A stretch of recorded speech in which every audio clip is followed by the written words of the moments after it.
Hi, I'm Anna Marie Cox, and I need charts. I need maps. Hi, I'm Daniel Dresner. And is it true that half the people you meet are of below average intelligence? Well, it's not quite the understanding of the bell curve that I had, but... So, good line. Welcome to Space the Nation, where we look at science fiction through the lens of... private orders. And filial imprinting. Okay. I think I did it. I think I got it. That's close, yeah. Today, we'll be talking about Riddick, which is available in all the usual places, though not on Netflix. Mm-hmm. Sorry, listeners. You missed your chance to watch it on Netflix. In the next few weeks, we'll be talking about They Cloned Tyrone, which, by the way, Dan, is getting very, very good reviews. I don't know if you saw that. I did not see that, but I therefore am looking forward to watching it. Even more looking forward to it. Yes. I was intrigued by the premise. Now, also just legit excited. Mm-hmm. And then actually very excited, I have to admit, perhaps more excited for The Meg. And The Meg 2. Wow, you suddenly look like Jason Statham, Dan. It's very, very odd. Well, thank you, Anna. Right, nice of you to say so. We have lots of ideas about the stuff we want to do in the future. We're always taking suggestions. We're pretty well planned out, I think.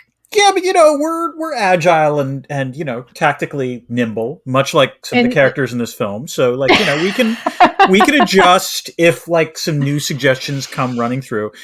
And sometimes we just decide to do things like talk about the silo. Yes, because there was something amiss in that silo, Anna. It turns out something was very wrong at the silo. In fact, we just released a special episode about the second half of that season. There's also a first half of that season. Mm-hmm. We have other ideas for special episodes coming up. We're extremely excited to announce our next series, which probably won't happen until the fall.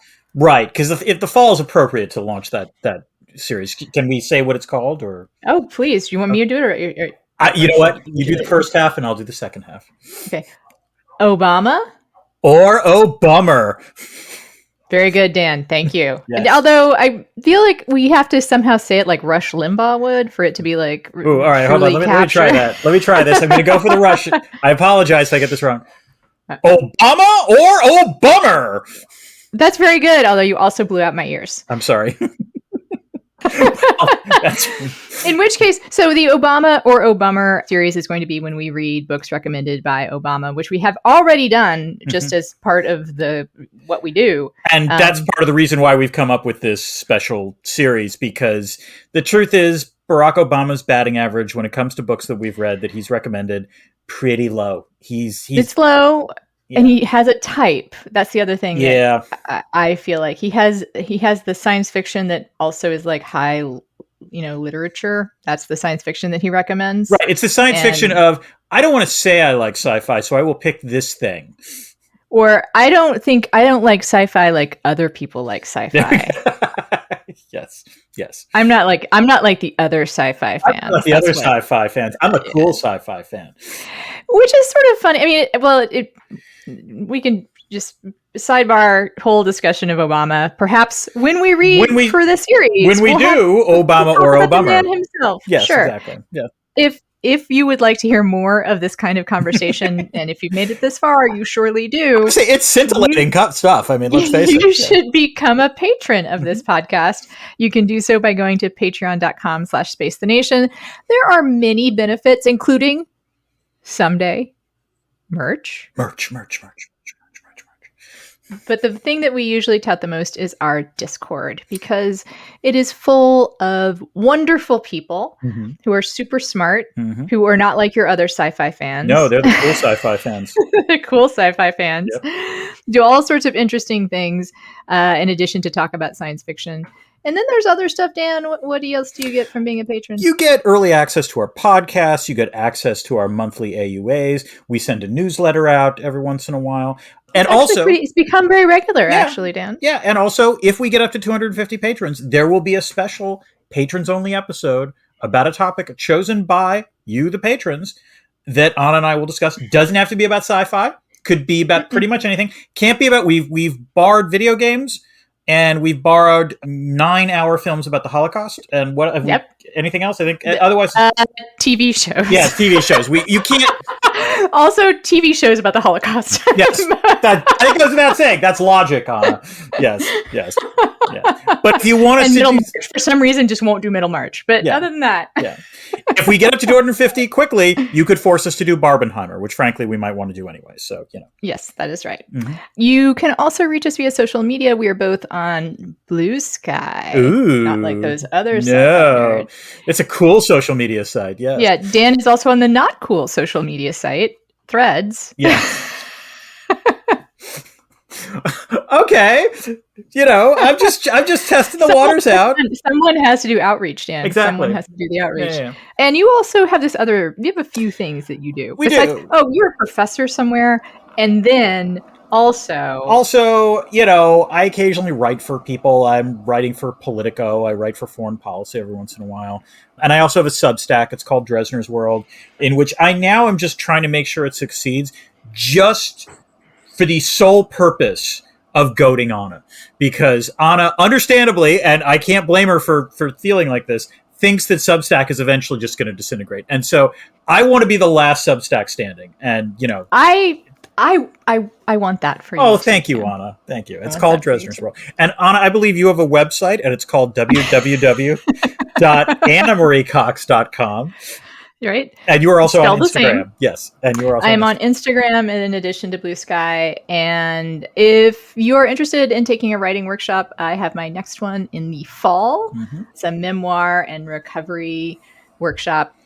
It's good reviews. Kids like it. It's what they call like a high impact, I guess. I can't remember exactly what you call it in the biz, but you get a lot of time with me. I will put it this way. I've read Anna's recent writing, and you know what? She's a good writer. So, you might actually want to listen to her. You might. Yeah. You might. And you'll produce good writing yourself. That's actually the real point of the workshop, too. Yes. So, Dan, before we get started. Yes. How are you? I am good, Anna. It's a productive summer for me, actually, which is not always the case, but I feel like it's going well. At this point, my entire family is home, which was not true, even a month ago. And, I like dealing with the kids as adults. They're interesting people. I occasionally get to talk to them. And also, I will add, Anna, my daughter and I finally caught the animated version of Nimona on Netflix and just thought it was adorbs. We really liked it. I liked it too. It's pretty different. Yeah. I would say. Well, from the book. I think the core message is similar. Look at it this way. The way I would put it is that the Netflix movie... Not as dark. Yes. Netflix takes away a lot of the darkness, which understandable. Although that dragon at the end was dark. And also, I think what the movie did actually was draw out some of the things that, let's say, N.D. Stevenson was not aware that they were touching on, and actually were clearly touching on. Yes. If you haven't listened to that episode, you should listen to it before you watch the Netflix movie, because I do think that they are very different. I agree. What they have to say about their work is very interesting, and we talk about that. Yeah. All right. And how am I? Yes. You asked? Yes, I did. How am I? Mm-hmm. I still have a relatively new kitten. Aww. Bram Stoker.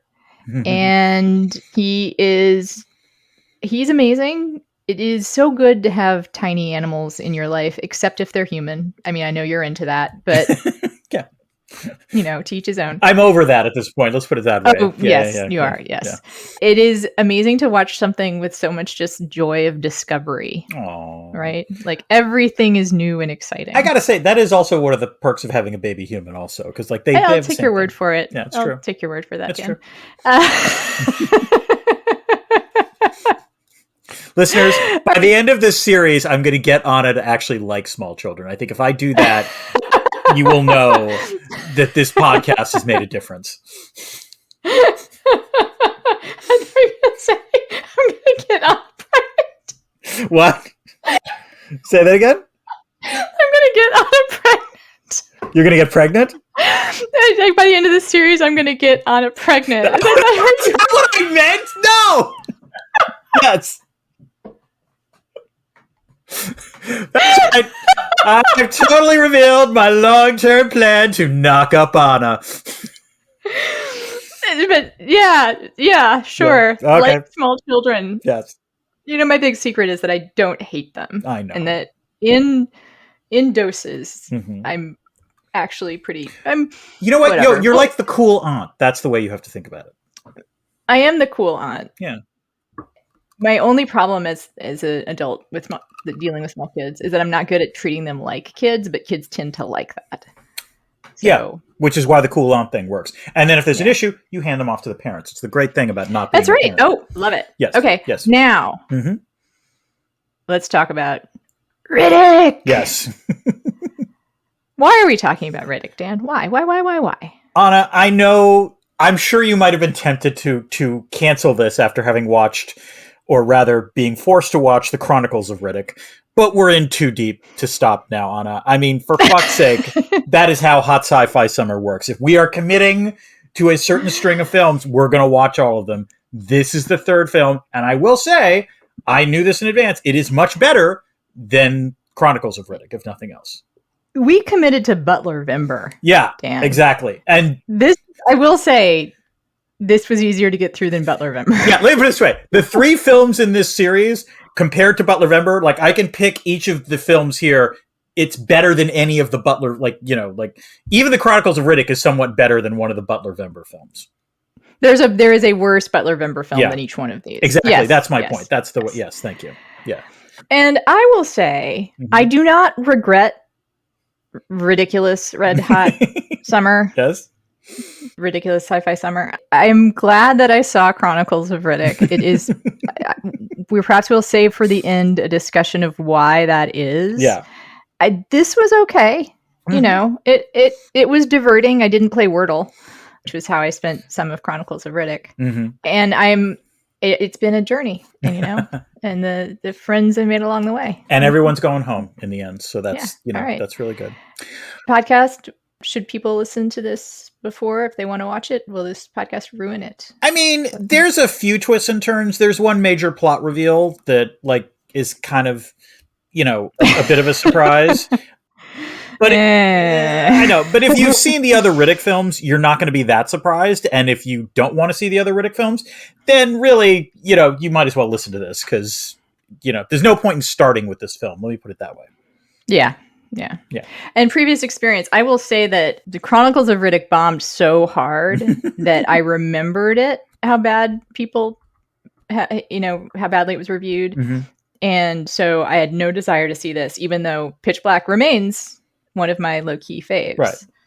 But for you, Dan, have you seen I remember this came out and I was like, really? Wow, I can't believe they went with a third one on this. And then it actually got pretty decent reviews when it came out. I think critics went in expecting Chronicles of Riddick 2, The Chronicling, and actually they were pleasantly surprised that it was somewhat better. The other thing I remember about this film is I think this is the first thing I ever saw with Dave Bautista in it. And I think it must have been, and he's great. And that's the thing. I remember noticing him in this film, is what I'm saying. I had no idea who Dave Bautista was. I didn't know he came from wrestling. All I knew is I remember watching him and thinking, oh, okay, yeah, I'm paying attention to this guy. Yeah, we've discussed before of all the wrestler to actor folks there are. He seems to be the most serious actor. Now, I actually think The Rock is serious about his craft, as it were. Like, he wants to be good at what he does, as does John Cena. The difference is that Bautista wants to be a lot of different things in a way I think that is not necessarily true of John Cena or particularly The Rock. Yeah, I mean, I think that they want to do a good job of what they're doing. Right. Whereas I think Bautista has By the way, now we realize that Vin Diesel, if you're a wrestler turned actor, apparently you have to star in something across. That's right. It's the Diesel bar. Yeah, exactly. You have to pass the Diesel bar. Right. There we go. Dan, do you want to know why they made this movie? Yeah, I actually want to get to the story behind the story on it because I'm legit fascinated that after the Chronicles of Riddick, the studio, Twahi, and Diesel were all willing to revisit this franchise because that really was an epic fail critically and commercially. You're right on 2 out of 3 counts there. So as far as willing to revisit. Oh, all right. So what happened? Tell me. Okay. So I have spoken repeatedly, as we talked about these movies, about Vin Diesel's own love of this franchise and how much he's put into it himself. Yes. And I read a lot about that, and I'd read he put his own money into Chronicles of Riddick, and he did. His production company was one of the production companies associated with Chronicles of Riddick, and he also, as we talked, he's the guy who made Chronicles of Riddick as weird as it was. Yep, he's the one who put all the fantasy stuff in it, and then it might have killed his career had he not also done Fast and Furious. Yep, possibly. And I'm a little confused on the timeline as far as like how Fast and Furious and the Riddick Chronicles kind of like exist because of each other, because it is clear there is a symbiosis here for in some way. As you said before, I think it's the same studio that makes both of these franchises. Same studio that makes both. It's Universal, I think. Yeah. I know that he did a cameo in Tokyo Drift. I believe I said the cameo was how he made sure they did Chronicles of Riddick. I've now read that cameo is how he got control of the rights to the whole franchise. I don't know why this is so confusing. It's almost like Hollywood is a somewhat opaque enterprise in which maybe like creators occasionally get exploited and as a result have to go on strike. That's just a thought. Yes, that could be it, Dan. And we have an unlikely hero in Vin Diesel who did, in fact, get control of the franchise. Okay. He had wanted to make part 3 since, they wrapped on part 2. The one true thing throughout all my commentary and throughout everything that I found, again, he fucking loves Richard B. Riddick. Richard B. Riddick. Yeah. The lore is the actor and producer was motivated to continue on the series after a Riddick fan told him, "We want an R-rated movie and we'd be willing to pay $10 each. Surely you'd have enough to make it then," said Diesel. Something about that comment made me think, bless their heart. And if I can do anything with this newfound success, if I could do anything at all, I could deliver on that wish. Wait, hold on. We need to go back from that quote for a second. Are you telling me that Vin Diesel actually said the words "bless their heart"? That's a quote. It's him quoting his own thoughts. Wow. Which, by the way, that's the only way you can quote Vin Diesel. You have to quote Vin Diesel quoting Vin Diesel. That's the way this works. Yeah. So, okay. Nothing about that sounds real, but why would he lie? Of all the things you could lie about. Fair enough. Yeah. Okay. So, and as far as like him funding these movies, I was not wrong that he put his own money into Chronicles of Riddick. However, that was via his production company, which was at the time called One Race Films, which is a reference to his own multiracial background and his first movie, and which is called Multifacial, I believe. So One Race Films ceased to exist after the Chronicles of Riddick. What? No! Who could have foreseen that after the movie was released? Wow, yeah, okay. And so with Riddick, he wanted to make it so badly, he actually offered the studio money to buy the rights to make it, buy the franchise. Okay. They refused, but they did really, really want him to be in the Fast and Furious movies. So he agreed to do the next Fast and Furious entry, which I've lost count. I'm not even going to try and look It would have up. been Fast 6 or Fast 7, I think, by that point. Yeah. Well, this was after Tokyo Drift. Well, no. We're talking... Yeah, but no, this is after Tokyo Drift. This is right after Tokyo Drift. Oh, okay, but Tokyo Drift came out before Chronicles of Riddick, I'm pretty sure. No. Ooh, okay. It did not. This is interesting. It did not. Okay. Yeah. I looked it up. Chronicles of Riddick 2004, Tokyo Drift 2006. Oh, okay, because this movie came out in 2013. That is correct. Okay. It was a long journey. Oh, Dan. I see. All right. Okay. So in any case, he was reluctant to go back into Fast and Furious for some reason. I don't know why you would be, but I have to say it's legit fascinating to me that like the studio wanted him. Please come back to the franchise that in the end will prove to be remarkably successful commercially for him. And what he wants to do is make more Riddick films. I know. It makes me like him more. I have to admit, perversely, you gotta like his passion here. Okay. Yeah. So he agreed to Tokyo Drift in exchange for getting a producer credit on Fast and Furious, which is one of the reasons why, he is attached to two of the most successful franchises in movie history, right? Yeah. Like the Marvel Universe and Fast and Furious. Sure. Yeah. So in exchange, they gave him the Riddick franchise. Wow. Okay. Yeah. Good deal. But he still had to get it made. Yes. So he and Twahi had a script. He would post information on his personal Facebook page, like updating people about like where they were and pre-production stuff. And then it finally, I guess they got started in like near 2013 and ran out of money midway.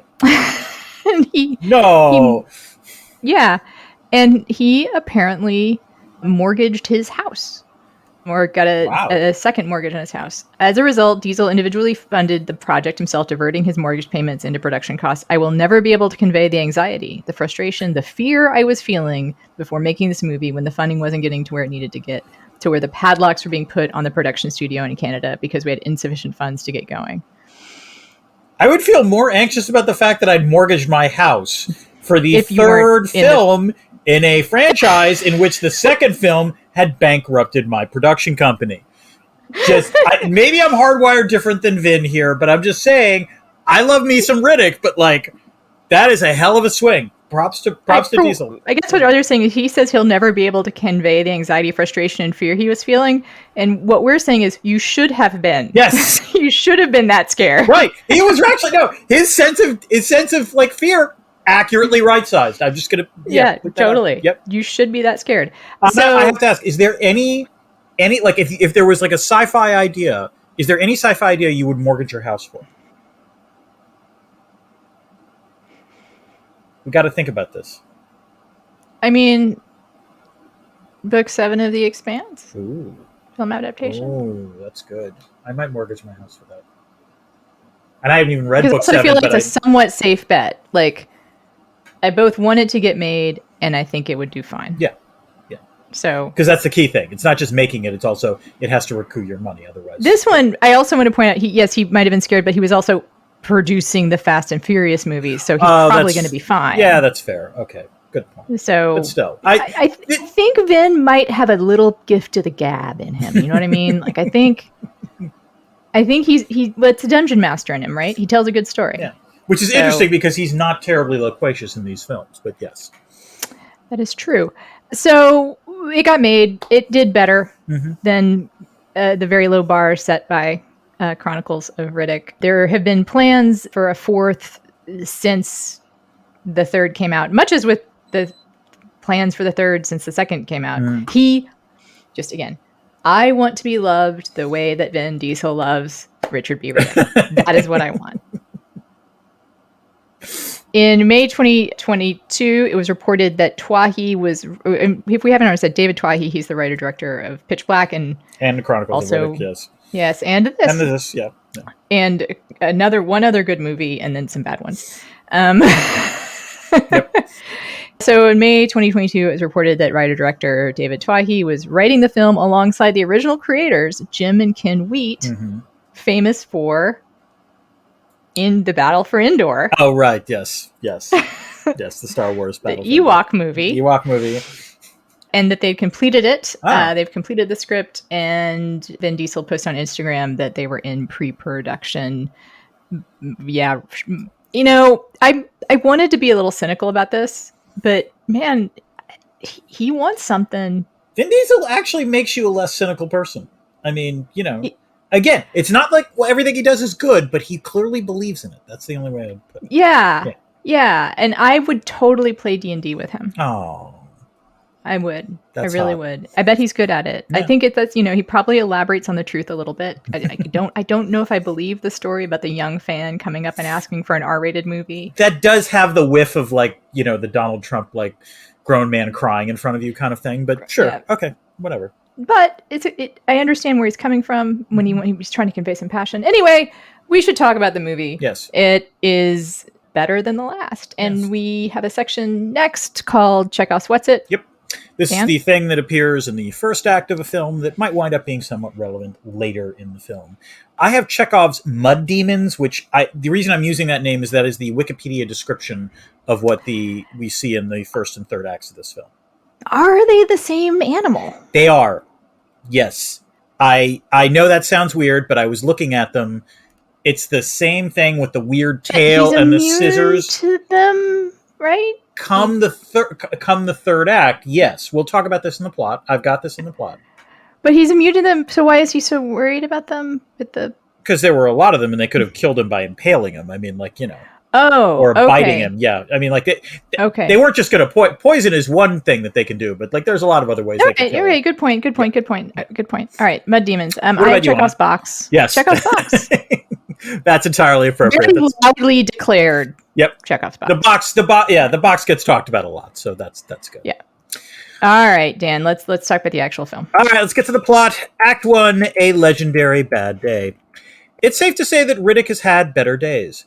He's been the Lord Marshal of the Necromongers for 5 years, but he does not embrace their faith and wants to find his home world of Furia. That info has been purged from the records, but Vaco knows and cuts Riddick a deal. He'll send him there in return for relinquishing the throne. Riddick agrees, but instead of going to Furia, he's sent to a sulfuric, sun-scorched planet that is not Furia. By the way, I did like that line. It was a good line. It's a really funny line. Instead of going to Furia, we go to not Furia. Like, it's so simple, and that really works, yeah. Vaco's deputy, Crone, leaves Riddick buried beneath a pile of rubble.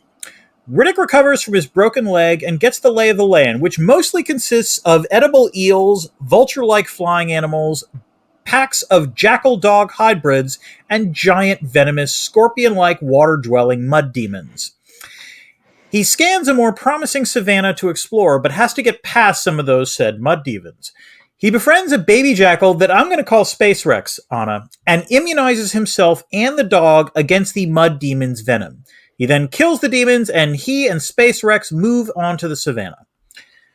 Anna, did you like the very pared-down first act of this film? There's a voiceover where Riddick acknowledges he, quote, lost a step while with the Necros. In fact, let me give the full quote. Somewhere, no, I'm not going to do it. I can't do it. Okay, I was excited, Dan. Do you really want to try? Okay. I don't think I can, actually, yeah. All right, I could try. All right, hold on, let me try. Somewhere along the way, I lost a step. I got sloppy. Dulled my own edge. Maybe I went and did the worst crime of all. I got civilized. Is that twa?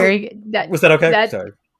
I feel like if it were possible to be louder, it would resemble him more. But I also recognize that doing the gravelly part makes it hard to be loud unless you are Vin Diesel. Yeah, it's his gift.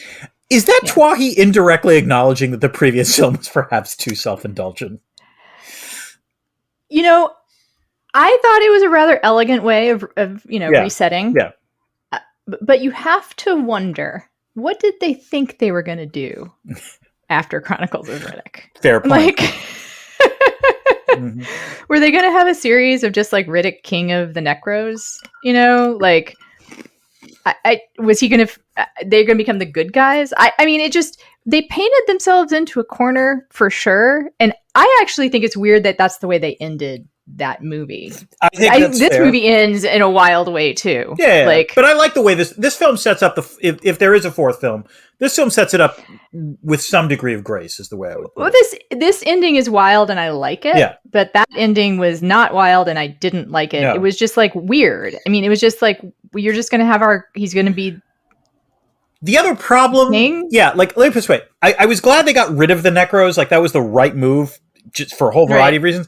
There is the slight awkward issue of, so he's been running them for 5 years. What were they doing during those 5 years? Because the evil guys. We know from blowing up the universe. Right, we know from Chronicles that all they're supposed to be doing is like converting or annihilating planets.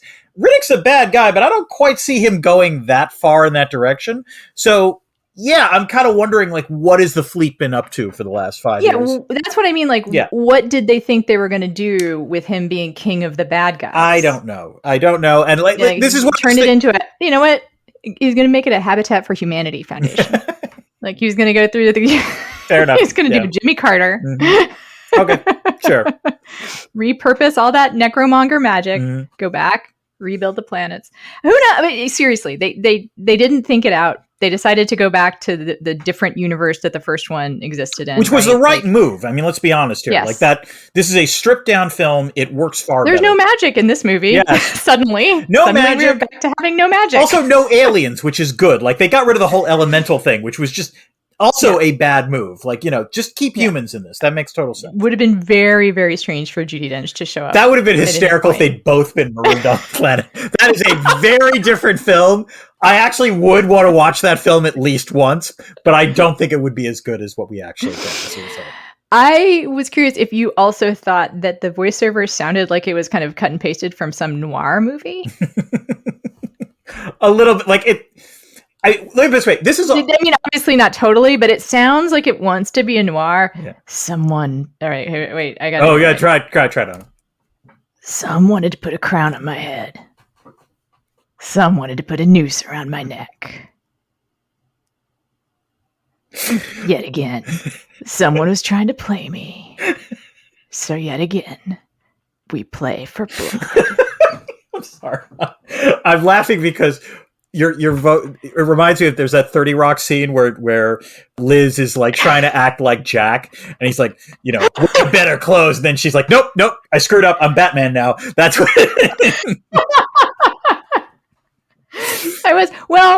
It's also true that Riddick does more Batman fighting. Yeah, exactly. In this movie, he also has a cape at one point. That's true. Clearly likes the cape. But by the way, your point about the voiceover is well taken because again, it's a sign. The good films in this franchise, the first and the third one, it's Riddick doing the voiceover. The bad film in this franchise, it's Judi Dench doing the voiceover. So the lesson is don't have Judi Dench do the voiceover. But I agree with you that there's a noir element to this. Yeah. I meant to say when I was doing doing the story behind the story that I said in the other episode that he had tried to woo Judi Dench when she was on a Broadway play. Yeah. I think it makes it funnier. She was in London. She was actually in London. Yeah. Oh. So he was sending flowers to London. Like he was wooing her from across the pond. Well, there you go. So that's some serious wooing. It's a serious. It's long distance woo. Mm-hmm. Again, I have to ask, what the fuck with his eyes? Because the goggles come and go. Yeah. Whatever. And also, are his eyes Furian or were they shined as we're told? Because at one point, Vaco says there was a babe. There's a man, kid. I don't remember what he says. His eyes were like yours. So it's weird. Yeah, that was like an extra scene because like in the theatrical version, that scene is not in it. But like I did catch that on YouTube. And again, it's weird. It does suggest that Riddick was lying initially about his eyes, that we're supposed to believe that all Furians have their eyes. I think it's safe to say they're trying to retcon that, and who the hell knows what they wind up doing with the fourth film. I don't want to talk too much about sex in this film. I will mention really there's a gratuitous sex scene, a gratuitous group sex scene, which is how you know he's king, I guess. It's just randomly. Like it's not even a sex scene per se. It's just we're just supposed to see that he's sleeping with, like he's fucking a lot of women. Yeah, it's like four women like roping each other. Reveal, right? Yeah. Like it's like one pokes her head up, and then there's another one, and then there's another one, and then there's another one. Last thing before we leave this section, Carl Urban. You know what? Good for him. I mean this sincerely. Like he's only in this film for like 3 minutes, 4 minutes tops. He has more fun in those 4 minutes than he had in the entire Chronicles film. It's clear that like he's just got a little mischievous sense in this film, which given what he's going to do is perfectly fair. But like it makes you feel a little disappointed that he couldn't have done that in the Chronicles of Riddick as well, I guess would be the way to put it. Yeah. Very much a lost opportunity with him in the lost opportunities all around in the Chronicles of Riddick. Right. Let's move on to Act 2, Meet the Mercs. Once in the savannah, Riddick and Space Rex notice two things. First, a mercenary rest stop or emergency station, and also an approaching storm. Riddick senses danger in the storm, and also with his Furian eyes or something, sees some stuff that looks pretty... I think... It's not clear. I think you get enough of a sense that, like, you understand why he's got this sense of foreboding. Yeah. But, you only see the image very briefly. The point is, he decides to activate the emergency beacon at the station. It scans and identifies Riddick. Soon, two groups of mercs arrive. The first raggedy group of bounty hunters is led by a rapist named Santana with his Lieutenant Diaz, who loudly promises to put Riddick's head in a box. A second, more professional matchy-matchy group arrives soon after that. He calls him matchy-matchy, and I love it. That's actually Santana's best line. Yeah, that's Santana's best line in the movie. Promising to just observe unless needed. Riddick left a message threatening that everyone will die unless they leave one of their ships and depart the planet on the other. Both ships, therefore, put one of their power nodes into a locker so Riddick can't steal them. The first night at the station goes poorly for Santana's group. He loses 3 men to Riddick, one via some large animal traps that Riddick borrowed from the station. Out of options, Santana asks the other group for help. They agree on the proviso that Riddick is captured alive and kept for 24 hours for interrogation. We learn then that the name of the other merc team leader is Johns, and he is the father of the merc that dies in pitch black. Were you shocked? Actually, were you surprised by this, Anna? I felt like there's some backstory. I mean, it's obvious there's it's personal. This time it's personal. Yeah, exactly. Right? So, not that surprised. It was a nice twist. I was surprised at the age. Surprised at the age. Yes, Anna. Okay, I was going to say this for the debris field. I did look this up. So the actor who plays Daddy Johns is Matt Noble. Guess how much older he is than Cole Hauser? I know. Oh, because you did it too? Okay. Like 3 years? Isn't that 2, actually. Oh. So what I as soon as they revealed that they were related, I was like, of course. Yeah. And then they said father, and I was like, what? Yeah. Why couldn't it be brother? I think father makes a little more sense in terms of I get the father thing, animating him, but you got to choose someone who's older, Yeah. So that was a bit of a problem. Johns and 2 of his men go looking for Riddick in caves. Meanwhile, Riddick visits the station and again offers a fair trade of one known for everyone surviving. Anna, let's talk about the special effects in this film. I'm not normally a real fan of total green screen CGI effects, and that's what this film mostly has in terms of the landscape, the space jackal, space dog, and so on and so forth. But to my mind, it weirdly does work in this film, and I think one of the reasons is because it leads you to focus on the human actors, and the cast in this film, including Jordi Mola as Santana, Dave Bautista as Diaz, Katie Sackhoff as Dahl, Bokeem Woodbine as Moss. It just fucking rocks. What do you think? The cast is definitely a big part of what makes this a better movie, although I'm also thinking about how great the cast is for Chronicles of Riddick. So they're given, what's funny is this cast is given less to do and it benefits from it, right? I agree. This cast is they just have a job, right? That's also the beauty of Pitch Black. That's a beauty of a lot of, I think, working class sci-fi. The Riddick is that they're there to do a job. The Riddick franchise is a peon to strip down plots, is the way I would put it. Yeah. I mean, you definitely, or it shows the benefits. It's a case study, right? Yes, in why you should have stripped down plots. I thought the CGI was not bad. I think that the Dingo Dongo, yes, space Rex jackal. Space Rex was fantastic. It was all CGI. I knew you were going to love it. But very adorable. Yeah. And I also feel like I need to point out a couple things about that doggy. Yes, go ahead. Riddick does almost abandon him. Does he? Which is, he leaves him. He leaves him in his crate, in his little fake crate. Right. And then no. I says, a little escape artist, are you? Hold on. I'm gonna push back on that. I don't think that he was gonna leave the dog. I think. I think he was. Oh, really? I guess given Riddick's nature, maybe that's it. But I assume what he was gonna. And I think it's supposed to be a show like a growth thing that he See, the way I interpreted it is, I thought he was gonna kill the mud demon first, then go back and get Space Rex. Maybe that's very. Okay, sure. Yeah, sure. But fair enough. Let's believe that. Okay. I don't think you can argue with the dog growing up very fast. It goes from puppy to full-grown dingo doggo in a week. I don't. Part of this is I don't know how much time has passed. It's a little okay. Weird. But the thing is, I miss that block of time, Dan. I want to see that movie. Okay. I want to see the movie, The Adventures of Riddick and Space Rex, where they travel through the savannah. Hunting together, building fires, making friends.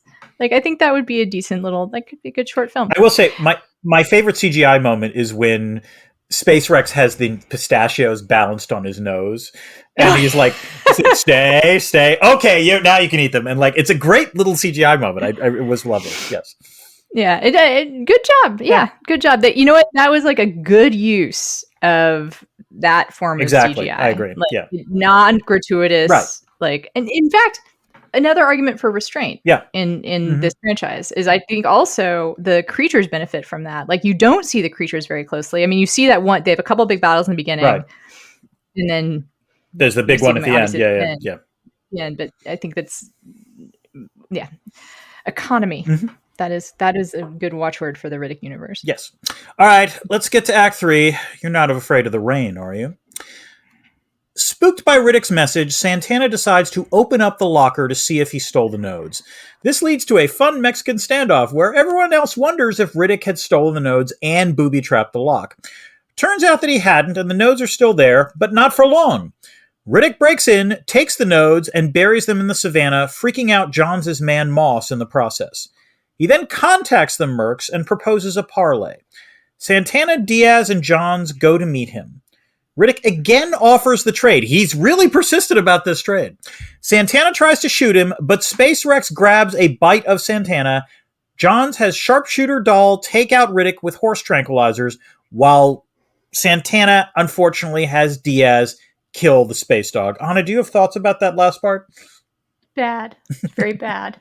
I didn't like it. I wanted some immediate John Wick action. That's what I wanted. I mean, I think it does come, to be fair, but it does come, and I think his particular vengeance is rooted in his relationship with Space Rex, who should have gotten a name, by the way. I agree with that. Yes. Although it could have been a good scene, Riddick trying to come up with a name for his dog. That actually would have been a good scene. I agree. What do I call you? What do I call you? Kira? No, that's not a good choice. Jack? I don't know. I call you Pitch. There we go. No, Black. Blackie. I'll call you Blackie. Black. Yes. Call you. Okay. Call you. What are they called again? Bioraptors. What are Bioraptor? I'll call you Bioraptor. I'll call you Rapty. Rapty. Okay. In chains, Johns tries to interrogate Riddick, but that proves frustrating, with Riddick continuing to say he's not the one they need to worry about. It starts to rain. Just as Johns is about to let Santana behead Riddick, the rain brings out the mud demons. After they take out 2 of Johns' men, Johns cuts a deal with Riddick, agreeing to give him a ship in return for the nodes and their escape. Johns releases 1 of Riddick's restraints, but Santana intercedes, saying he hasn't agreed. Santana raises his machete to go for the kill, but Riddick uses his free leg to kick Santana away and then kick the machete through Santana's face. It is Yeah. I'm never a huge fan of gratuitous violence. That's a perfect amount of violence. Again, economy. Yes. Watchword. Also, by the way, again, it's a great little shot of Bautista and Katie Sackhoff reacting to that, where they're both, they both have great lines. He's like, "Yeah, let's let him loose," and she's like, "Wow, that was 5 seconds." Okay, it was really just that's perfect B-movie sci-fi, really good. Yep. But speaking of which, let's talk about 2 characters in this film. One that didn't work out at all, and one that worked really well, but the film didn't seem to know how to handle. So there's a kid, Luna, who's some religious kid who keeps quoting the Bible, who was part of Santana's crew. Just made no goddamn sense to me. It makes 0 sense that he would be a bounty hunter. And in some ways, the film actually almost commented on it, because Dahl at one point says you're in the wrong profession or something.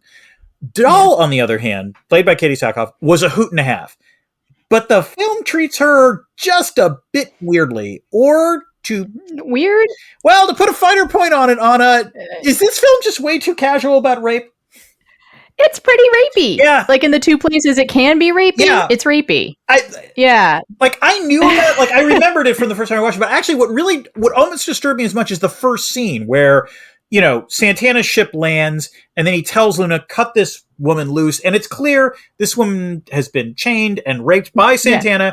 She flees, and then Santana kills her, and I know it's supposed to be set up so we're supposed to dislike Santana, but it's just utterly horrific. To watch. It is, and I also really hated the implicit rape threat that Riddick, our hero, anti-hero, but yeah, ish. Sure. Okay, yeah. But he's supposed to have some moral code, right. And I would think that rape would be beyond him. I would agree. Right? Yes, the Riddick that we've seen so far, I don't think would rape anyone. Right. What I think is interesting is I'm pretty sure that whoever wrote that line probably didn't think of it as a rape threat, because it's one of those lines that's you say you're not interested in sex, but you sure will be. I think, correct me if I'm wrong, Riddick tried, the line is written weirdly because Riddick sort of implies once you consent or what, you'll ask. You are going to ask sweet like, yes, exactly. But see, that's no, it's disturbing, and also like it's super disturbing, especially because we've already established that she's queer, right? Which was a great choice. I had no problem with that whatsoever. But like it's just a weird conversation, and you didn't need it. And again, Dahl's a great character. You didn't need to have that. And then they follow through on it, and it like breaks my heart for Katie Stackhoff. Yeah. Like, I mean, Stackhouse, like she Stackhoff. Yeah, Stackhoff. She is, rescuing him, spoiler alert for next act, and is like, I got a question for you. I'm going to ask real sweet like. And like, it's because out of left field, completely out of character, just not... Right. Am I supposed to believe as the viewer, so they wound up hooking up after that? Like, Well, you kind of imply that, but I don't know. I don't think so. I refuse to believe that Dahl would have done that. Headcanon is she's fucking with him. Yes, I agree. Because she fucks with everyone. she head fucks everyone is the way I would put it. And again, I mean this seriously. Katie Sackhoff gives a really good performance in this movie. Like, it's she's really good and takes a character that, like, it could have been gratuitous and is not gratuitous in any way whatsoever. A little on Luna, I feel like he is a character that came out of like, someone doing morning pages and being like, oh, that's an interesting idea of a mercenary who's also religious. Yeah. And then it never got further than that. Right. And he made it all the way to the page and made it all the way to this point where like, as soon as he's introduced, you're almost cued as an audience to be like, huh. Yeah. Well, this must be important. I think it would have been a better choice if they had made that character just new to bounty hunting. Like, because I understand the idea of a newbie because that allows for some exposition that otherwise wouldn't be able to be put in. But like, this movie's very light on exposition. Yeah. In fact, perhaps too light? Teensy bit too light. Yeah. Just in one particular way, which we can talk about after the next section. Speaking of which, let's close out the plot with Act 4, Only the Strong Spines Survive. Johns, Diaz, and Riddick leave on hoverbikes, which I'm going to call space hogs, to retrieve the power nodes. Diaz knocks Johns off his space hog. Johns is then picked up by Riddick. As Riddick digs up the cells, Diaz knocks Johns down and fights Riddick, and you can guess how that goes, Anna. But once again, it's Vin Diesel on Wrestler, so just always good to see. As Diaz dies, he shoots and cripples one space hog, and it turns out that he had disabled the other space hog while Riddick was digging. Riddick and Johns go to their ground game, fending off hordes of mud demons. Johns is able to get back to the base and get into their ship. Just when it seems that Riddick is about to be killed, however, a ship arrives and shoots the creatures while Dahl descends to rescue Riddick. Johns sticks to his deal, and Riddick gets the other ship. As they say their goodbyes, Riddick acknowledges Johns for being the better man than his son and says he's headed home, probably to Furia. Anna, I think one of the odd things about this film is that I enjoyed the mercs arguing with each other more than I enjoyed the Riddick sections. I mean, the Riddick sections were fine, but my favorite part of this film is the middle part where like all the mercs are just sort of squabbling with each other. What about you? I think it's always interesting to see how people relate to their work. Which is what that middle section is about. I agree. Yeah. I also have a working theory that almost every good science fiction movie can also be a workplace comedy. In theory. Right? Space Office, I mean, like 2001. Yeah, fair enough. Yeah. Like that could be a workplace comedy. Obviously, The Expanse. Yeah. Alien. Star Trek. Yeah. Star Trek, which Lower Decks is a workplace comedy. I agree. Right? Yeah. I do have a question, which I won't save for the next section, which is who sets up these merc depots, Dan? It's kind of like who sets up the jails, Anna, or the prisons. There is almost no government in this. Is there a merc union, do you think? Probably not. I actually kind of wonder if there is a merc union. It would make sense if there was a merc union, but even if there was, there would be scab mercs. Yeah, the whole thing about being a mercenary, Dan, is that you're kind of like a professional scab, as it were. Yeah, fair enough. Fair enough. Totally fair. So it just really does raise a question, like, who sets up these depots? And if you were in a mercenary economy, why would you set them up? Like, what? That was actually the thing I kept wondering about. It was the unanswered question. You help each other, isn't the whole thing? But also, like with your when you call someone mercenary, you say they're out for themselves. But yeah, like also, if you're gonna set up like a depot, like an emergency depot, why are you setting it up in this planet? You know, it's not like it's it's not like it's like occupied in any way. Why this planet? Why is it like the good of your own heart? Is it like Appalachian Trail? You know, like staffed by volunteers, like these warming huts. You know what would have been great is if there was actually like a soda machine in the thing. You know, in a candy bar thing. And then Riddick would have checked for change. He totally would have checked for loose. Yeah, they sort of missed a chance. I mean, this is where I meant there's like maybe too little exposition because we don't understand like how there's a depot. I don't regret that they didn't tell us more about the creatures, but there is kind of a fun missed chance for lore, right? If there is a depot on this planet. Right. Because I think Pitch Black gets the lore just right. I agree. You know, like when they figure out like 22 years eclipse, well, the clever thing about Pitch Black is that you're right, there's not a ton of exposition, but they dole out the exposition and it's plot twisty as a result. You get just enough to realize, oh, that's what kind of film we're watching. And this one, it's not the same. Like there's not quite as much. And the truth is that the acting in this film is really good and the sort of basic structure of the film is good, but the details, they're a touch sketchy in the way that Pitch Black was a much tighter film. I agree with you on that. The more that we talk about it. Well, Dan, now I have a question. Oh, please shoot, Anna. Is there IR in this movie? Anna, what say we zero the clock? Just you and me and this no-name film. Stop, Dan, stop. Gotta find that animal side again to find the IR. I'm worried about your vocal cords, Dan. Because, oh yeah, it's there. I'm sorry. Okay. You stood with it. You gotta commit to the bit. Yep. You did. Thank you. All right. Dan, you glass of water? I'm taking a sip of my water, in fact. Hold on. Yeah. Gotta wash that Riddick out of my throat. Okay. As with all films in this trilogy, this one posits a pretty Hobbesian state of nature. The planet that the entire, most of the plot takes place on is filled with predators ranging from space jackals. You mean not Furia? Not Furia, yes. Great missed opportunity for a gag. Like zoom out on the map. It's labeled not Furia. That would have been funny, actually. But, lots of predators ranging from space jackals to mud demons. Even when the humans arrive, it's pretty anarchic. You got two groups of bounty hunters that can barely cooperate on anything. As with the other films, however, there are notes around the edges suggesting that it doesn't always need to be like this.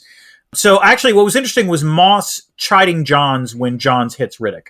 Like, it's Moss saying, we're hitting men in chains now, like clearly indicating that Johns' group at least operates according to a code and Johns is violating it. Right. John's showing a spine and actually following through on the deal, which, by the way, I actually thought I liked that plot twist because, you're watching this film, if you've seen the other ones, you're like Riddick. You're expecting Johns to crap out, and he doesn't, which was nice. And also, interestingly enough, the most Hobbesian actors all dying. Like Santana and Diaz are easily the ones who have no code whatsoever. They will screw over anyone they can see, in some cases literally. And hey, they're the ones who die horribly. And so, good for them. So I guess we'll see how Space Furia goes, or if they ever make that. It'll be kind of interesting. I was genuinely surprised by Johns coming back. I think almost too surprised. It was, okay. It doesn't quite flow. I mean, I can't fault the actor, really. No.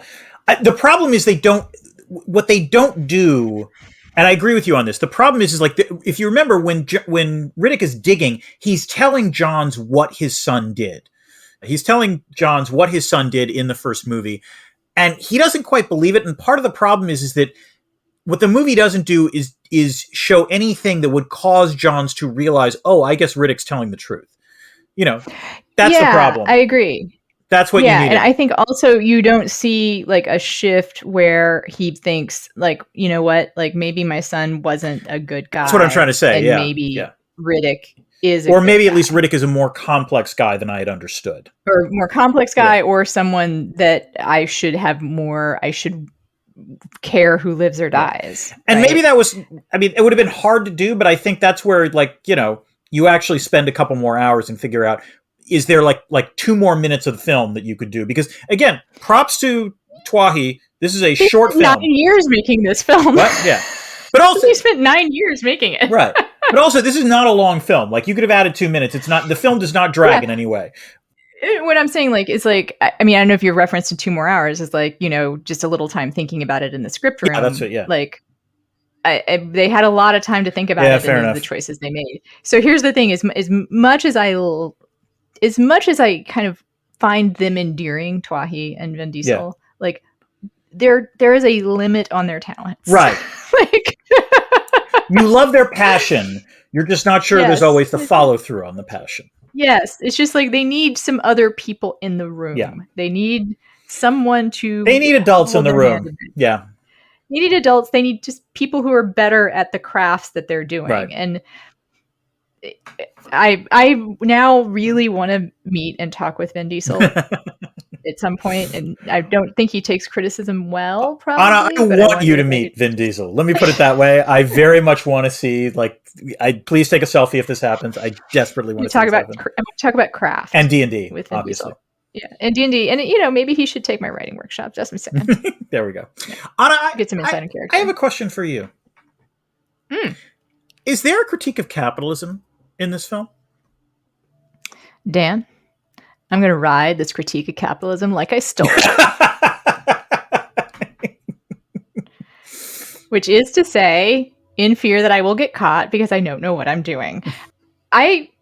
I would love to be able to get into depth here about how there is a critique of capitalism, but this merc-based economy baffles me. I really now want you to watch the John Wick films because it's a similar problem in the John Wick verse. I don't like, it's this whole culture of assassin, you know, hitmen, and I don't know what funds it. It's very strange. Yeah, and who ultimately, I mean, you could say it's the mercenary economy is the perfect ultimate expression of capitalism, right? Like, capitalism turns us into mercenaries, eking out a living by collecting the hides of our would-be comrades. Totally makes sense to me. However, there is this somehow a merc co-op happening at the same time. You know what would be funny, Anna? Actually, this is what they should have done with Luna's character. Luna shouldn't have been the newbie. Luna should have been the union organizer. You would have loved that. Or just the co-op member that always is trying to get people to do their jobs. There we go. Like, guys, we said we would do cleanup duty this week. Like, we signed up to be the ones restocking the vending machines. And if we don't restock them, no one will. There you go. And then what happens? The next mercenaries that come to this planet, they go hungry.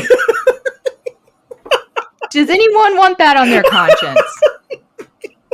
I now want Amazon to like commission like a 10-episode half-hour comedy about the Merc Union, in which you play the secretary, like, you know, you play the treasurer or something. Yes. I really see more. I now can imagine it more as a co-op, right? Yeah. Like, you know, like, if you were willing to a co-op, Dan, like a shopping co-op, or like there's sometimes there's get to be like. Anna, I shopped for 7 years at the co-op in Hyde Park, so don't. Oh, yeah. So you see. Yeah. Nope, I don't want to go there. I get PTSD whenever I think about it. Yep. Politics can happen. Oh, yeah. Comedy sometimes, but politics definitely. Definitely. Okay. All right. Space Show.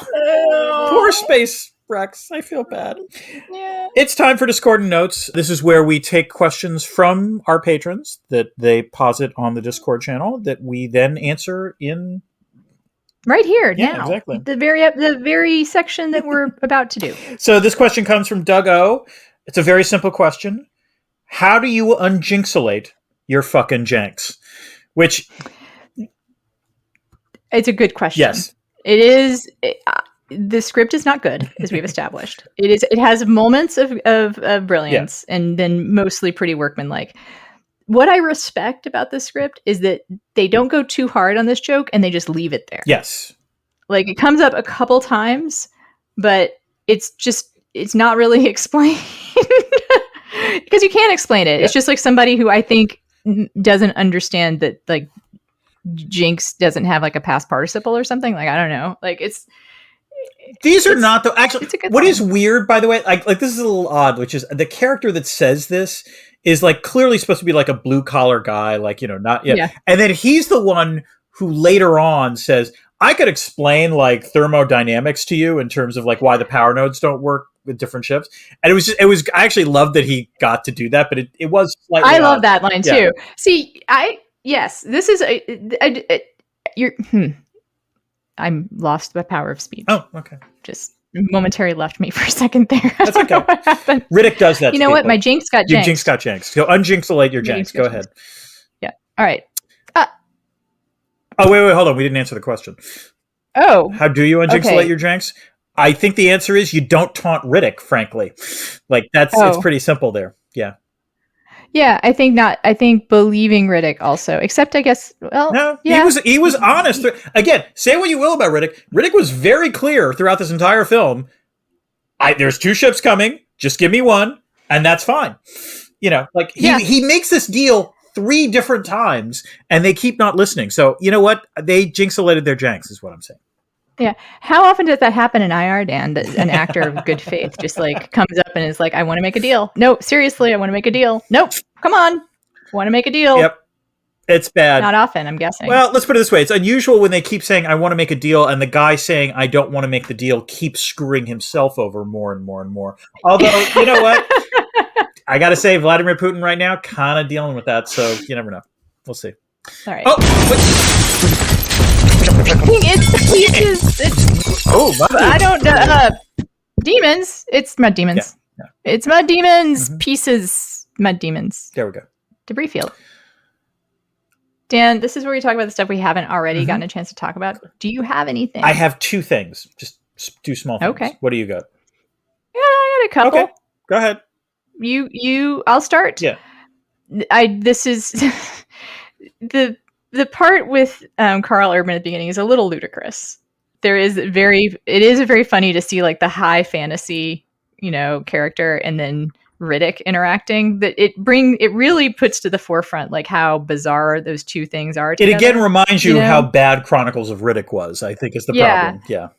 And there's a scene where like the sort of the way that Vaco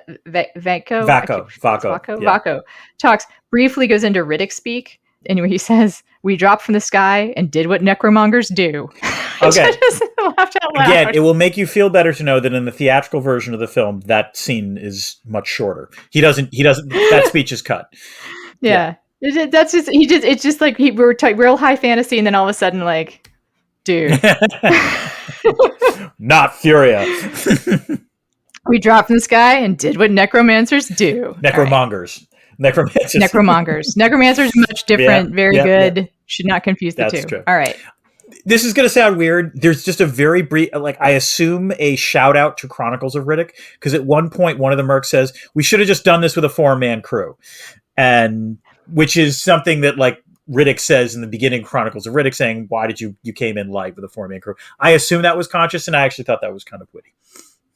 Another good line, I thought. Here comes the neighborhood. Oh, yeah. That was good. I like that. That's good. That's one of the problems, again, this is better than the last movie I lit such a low bar, is that there are a few times where Vin Diesel's delivering a line that's supposed to be a good line, and it's not quite a good line. But then there are a few times when it is, and that is one of them. Yeah. I have a few other things, actually, I realize now. I kept wondering where he said, you quoted this line, like, where Riddick says, I'll ride it like I stole it. Was that a conscious Fast and Furious reference? Like, I kept wondering. Oh, I assume that it was. I assume so as well. In which case, like, again, it's done subtly. It's not a huge deal. So, like, props to that. My other favorite line, again, which is a callback to Pitch Black, is when, Luna's praying and Riddick says, kid, leave God out of this. Yeah. It was a solid line. Yeah. Speaking of more references to Pitch Black, there is an homage to that Riddick on top of the spaceship shot that we both love. Yeah. That what we loved about it that first time was it was done with such a lack of pretension. Right. You make a reference to it, you're making it more pretentious. But you know what? Not terrible. Great shot. I'll give it to And him. again, it's all 3 films he's on top of a spaceship at one point. Yeah. One last thing, which is, I don't know, I kind of want to try crab enchilada hash.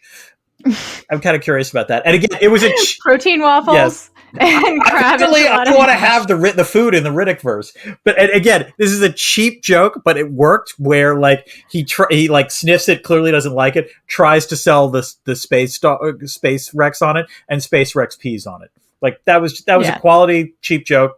Sometimes you value this.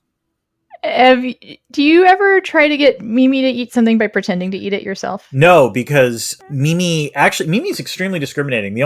And when we have to give her a pill or something, we just feed it. We stick it in peanut butter or something. So Exley is very picky, very, very, very picky eater, and he's a resource guarder, or as my friend, the animal, his trainer says, he's a speculator, which I like. That Okay. So when something is in demand, he wants it. But if it's not in demand, he's not as interested. So, for instance, at his daycare, they have like those really cheap like milk bone treats. He will not eat them here. He eats them at daycare because they're in demand. Oh, Space Exley. I'm sorry, Exley. Wow. Yeah. Okay. Well, Space Exley, I'm sure, would behave the same way. And then the thing is, and he's also very sensitive. He takes Prozac. Listeners may be aware he takes that, and he also takes like an herbal supplement for anxiety. So I have to feed him 2 pills every night. Okay. He knows what's up. He knows that I figured out at some point all the different ways that I can put them in things. So I have to switch it up all the time. But what always works, if I pretend to eat it. Really? Oh, that's kind of adorable. Nom nom nom nom nom. And then you can. Or sometimes I pretend to feed it to the cat. I'm like, oh. Molly, do you want the pill? Oh, it's so good. Anna, now you can like borrow from her. You can go, good. See if that works. But only if you got to use the Riddick voice. Otherwise, it won't work. All right. So we have They Clone Tyrone and then the Meg movies and lots of plans for the fall. This has been the end of the official part of ridiculous sci-fi summer. But the Meg films, I think, like we're still doing. Yeah, we're still red hot and still ridiculous. There you go. Yeah. All right. And until then, keep this channel open for more.